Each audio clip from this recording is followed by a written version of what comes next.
Os nossos cumprimentos a todos e votos de muita paz.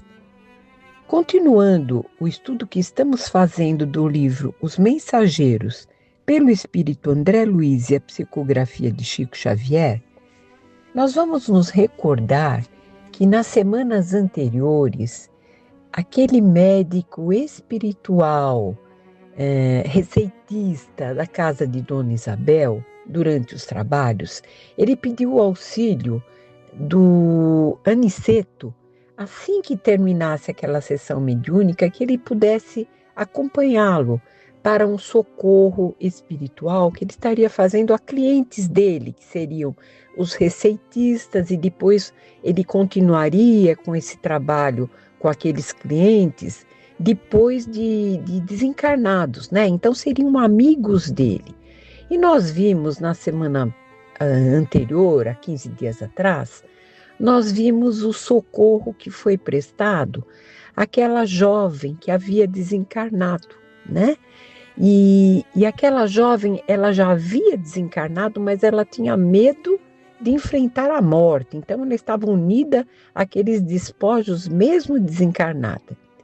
E hoje, nós vamos ver, e o Aniceto, ele acabou dando aquele auxílio psicológico, fez com que ela se reconhecesse ainda viva, a vida eterna. Tudo isso acalmou aquele espírito para prosseguir.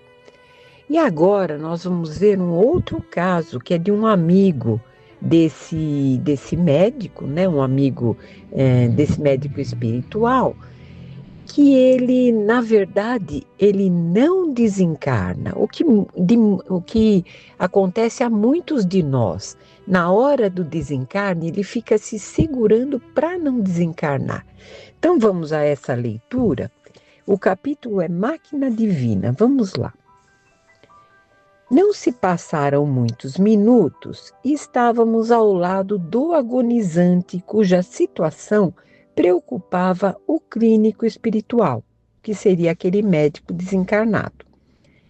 Era um cavalheiro de 60 anos presumíveis, que a leucemia aniquilava morosamente.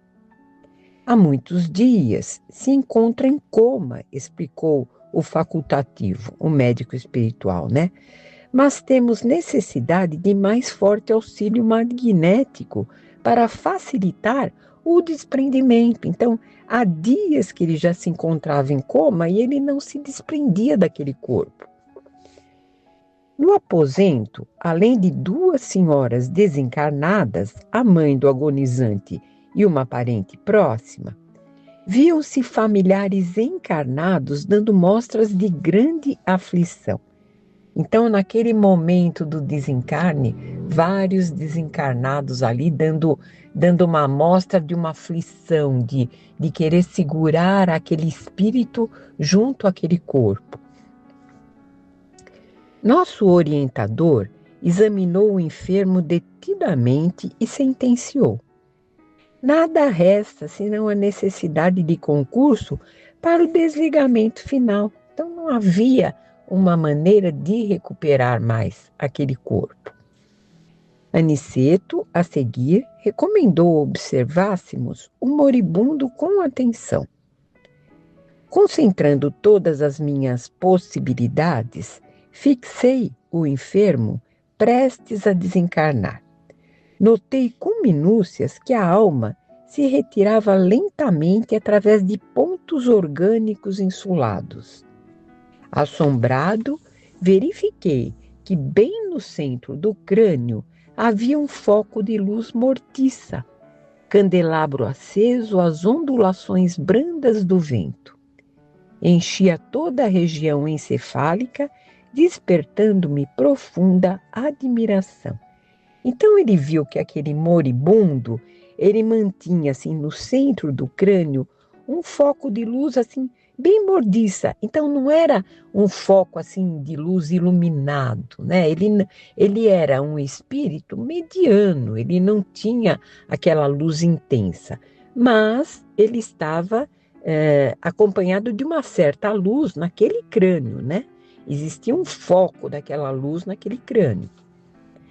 A luz que você observa, disse o instrutor o Aniceto, é a mente para cuja definição essencial não temos por agora conceituação humana. Então, a luz, aquela luz seria a mente, seria o espírito. Notando minha estranheza, Aniceto colocou-me à destra na fronte, transmitindo-me vigoroso influxo magnético e acentuou. Quer dizer, o Aniceto, nesse momento, ele coloca a destra, a mão dele, né, na fronte do André Luiz. E ele passa a enxergar com mais nitidez tudo aquilo. Repare a máquina divina do homem, que é o corpo físico, né? O tabernáculo sagrado que o Senhor permitiu se formasse na terra para a sublime habitação temporária do Espírito. Então ele está falando, repare aquele corpo físico, né? Aquele tabernáculo sagrado que foi preparado para que aquele Espírito enfrentasse na terra todas as tribulações necessárias. Agora, André, não está você diante de uma demonstração anatômica da ciência terrestre, examinando carne morta e músculos enrijecidos. Observe agora, o olho mortal não poderá contemplar o que se encontra à sua vista nesse instante. Então, ele aguçou mais ainda a visão. Então, um olho mortal não conseguiria, humano, não conseguiria ver o que ele estava vendo naquele momento. O microscópio é ainda pobre, não obstante representar uma nobre conquista para a limitada visão humana. Então, o invento do microscópio aqui era insuficiente para que pudesse enxergar tudo aquilo. A cooperação magnética do querido mentor modificara a cena e fui compelido a concentrar todas as minhas energias a fim de não inutilizar a observação pelo golpe do espanto. Então ele começou a ter com aquela cooperação magnética do Aniceto, ele começou a enxergar bem melhor. A luz mental, embora fosca, tornara-se mais nítida e o corpo do moribundo agigantou-se, oferecendo-me espetáculo surpreendente aos olhos ansiosos. Parecia-me o corpo agora maravilhosa usina nos mais íntimos detalhes. Então, André Luiz começou a observar melhor, com mais nitidez, aquele corpo. O quadro científico era simplesmente estupefativo.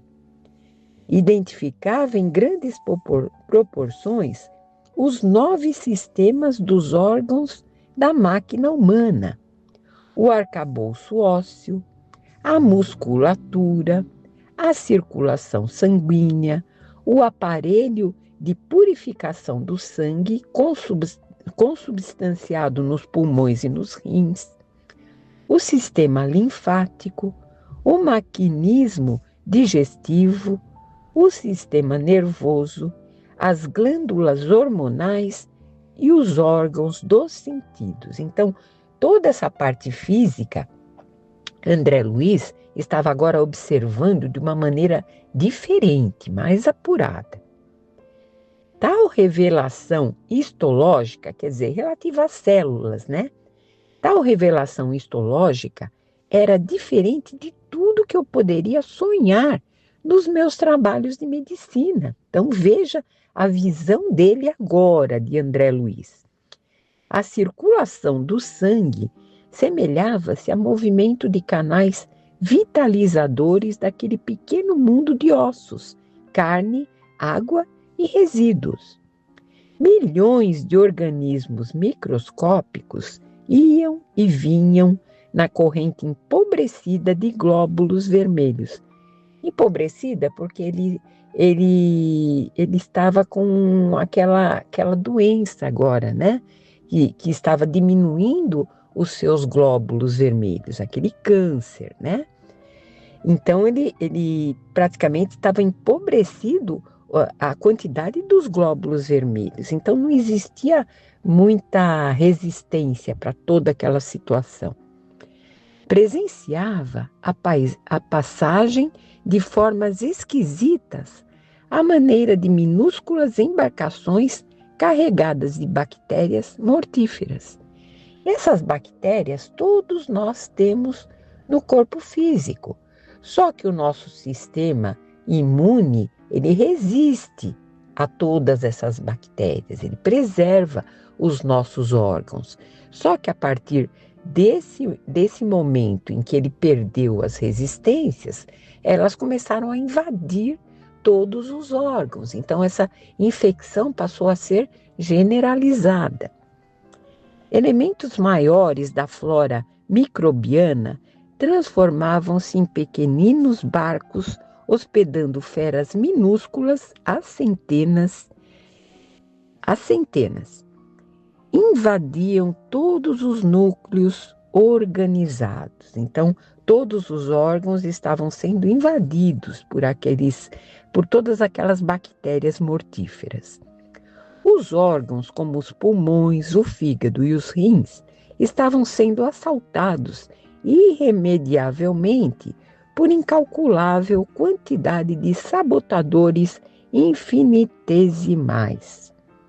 E à medida que se consolidavam os micróbios invasores em determinadas regiões celulares, alguma coisa se destacava lentamente da zona atacada, como se um molde sempre novo fosse expulso da forma gasta e envelhecida, reconhecendo eu desse modo que a desencarnação se operava através de processo parcial, facultando-me ilações preciosas. Então, André Luiz começou a ver aos poucos aquela desencarnação, como ela estava sendo feita.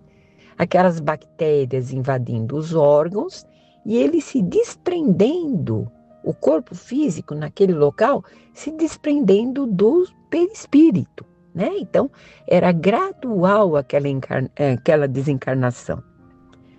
Reparei que algumas glândulas faziam desesperado esforço para enviar aos centros invadidos determinadas porções de hormônios, que eram incontinente absorvidos pelos elementos letais.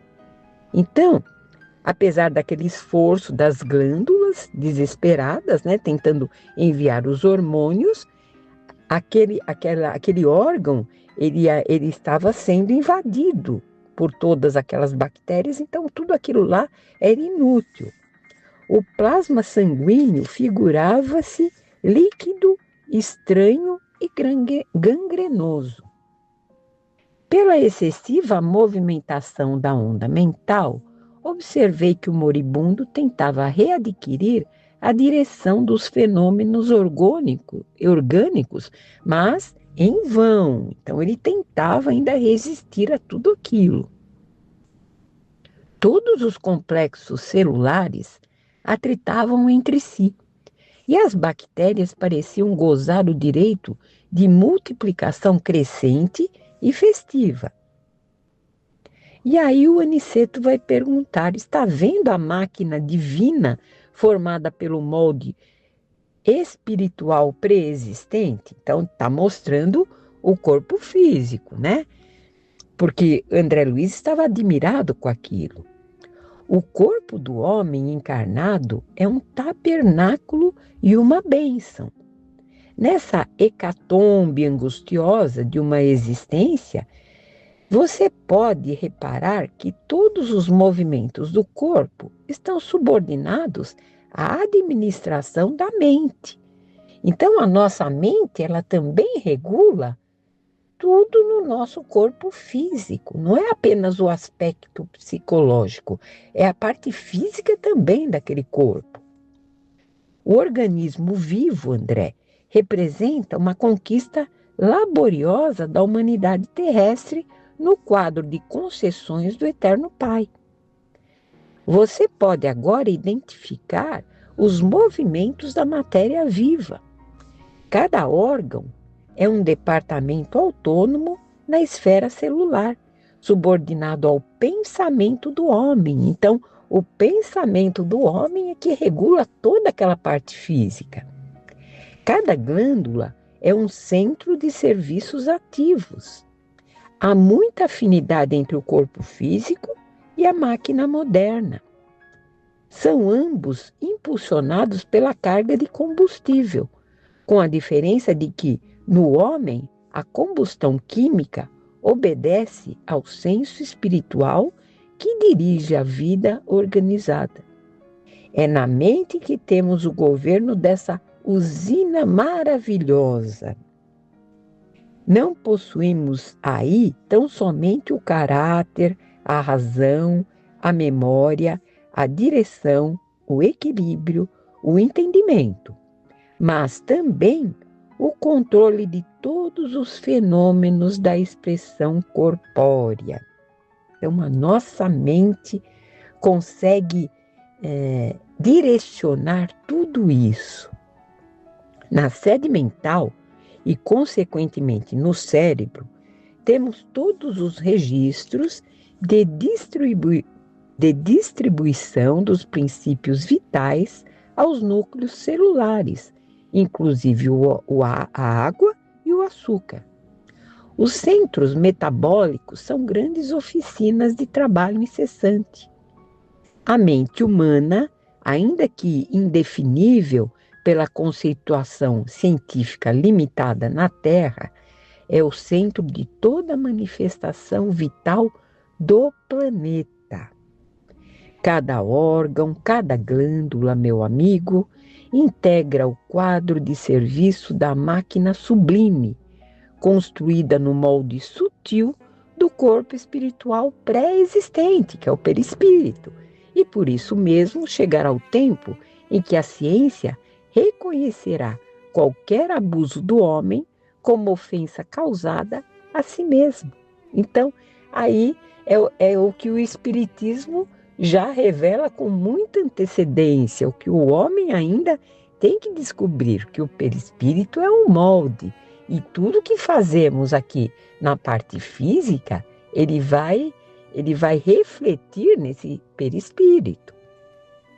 A usina humana é repositório de forças elétricas de alto teor construtivo ou destrutivo.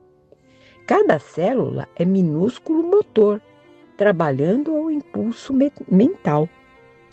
Aniceto calou-se por momentos, enquanto eu via aterrado os mais estranhos fenômenos microbianos no corpo do moribundo, volveu ele a palavra educativa. Então, aqui continua o Aniceto. Vemos aqui um irmão no momento da retirada. Então, ele está desencarnando. Repare a incapacidade dele para governar as células em conflito, porque já é um momento final, então aquelas células estão em conflito e ele fica totalmente incapacitado de segurar todo aquele processo. A corrente sanguínea transformou-se em veículo de invasores mortíferos, que não encontraram qualquer fortificação na defensiva. Então, ele não tinha mais defesas físicas. Observe e identificará milhões de unidades da tuberculose, da lepra, da difteria, do câncer, que até agora estavam contidos nos porões da atividade fisiológica. Então, tudo isso nós temos dentro de nós. Só que nós temos aquela resistência. E a partir do momento que nós perdemos essa resistência, aí sim se dá o desencarne, né? Então, nós temos essa defesa organizada e que se multiplicam assustadoramente de par com outros micróbios tão prolíferos quão terríveis. Então, todos esses micróbios, eles acabam atacando o corpo físico. Por quê? Por causa da nossa defesa interrompida, né? A nutrição de tudo isso foi interrompida. Não há possibilidade de novos suprimentos hormonais.